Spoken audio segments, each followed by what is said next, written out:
اعوذ باللہ من الشیطان الرجیم بسم اللہ الرحمن الرحیم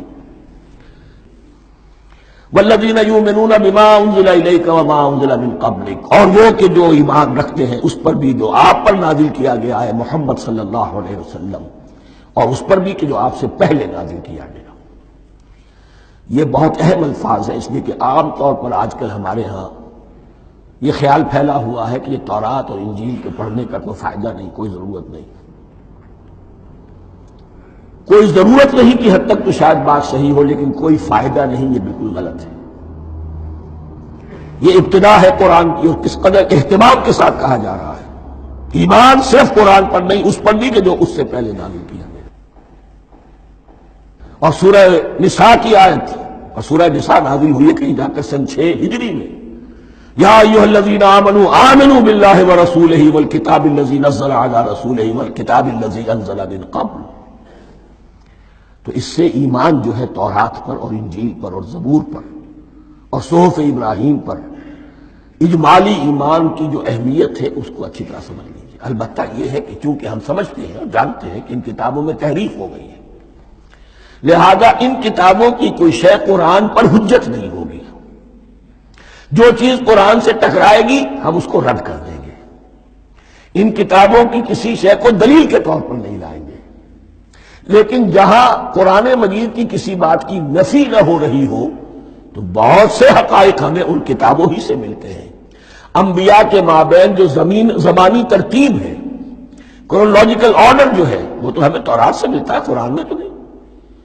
قرآن میں کبھی حضرت نوح کا ذکر بعد میں ہے، حضرت موسیٰ کا پہلے، وہاں تو کسی اور پہلو سے ترتیب آتی ہے، لیکن وہاں ہمیں تاریخ ملتی ہے ابراہیم کی، اسحاق کی، یعقوب کی، انبیاء بنی اسرائیل کی، موسیٰ کی، عیسیٰ کی، یہ ساری چیزیں۔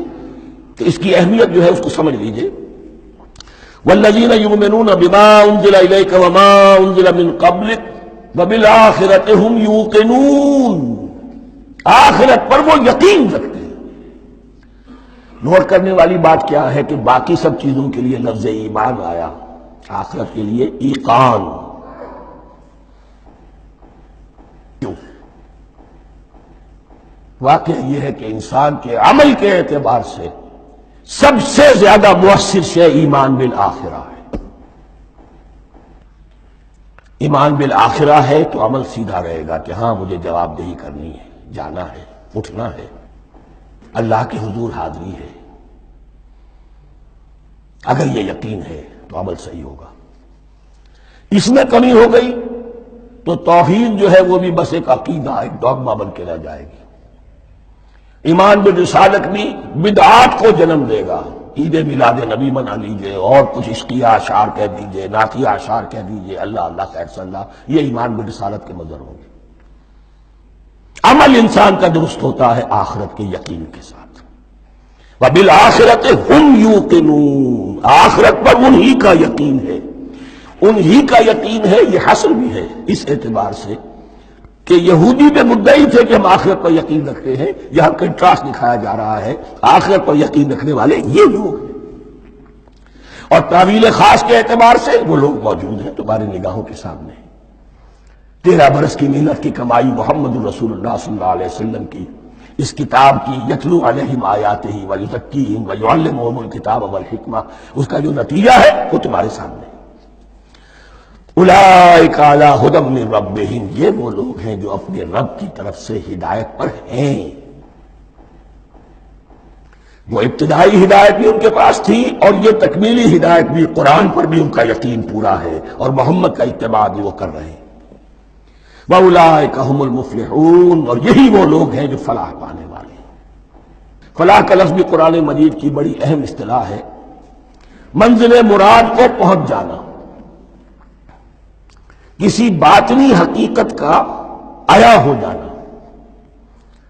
اسی لیے اس پر پھر گفتگو انشاءاللہ ہوگی سورہ مومنون کے شروع میں، لیکن یہ کہ فلاح پانے والے، کامیاب ہونے والے اصل میں یہی لوگ ہیں۔ تو گویا کہ تعویل خاص میں صحابہ کرام کی طرف اشارہ ہو گیا، تعویل عام میں ہر شخص کو بتا دیا گیا اگر قرآن کی ہدایت سے مستفید ہونا ہے تو یہ اوصاف اپنے اندر پیدا کرو۔ صدق اللہ العظیم۔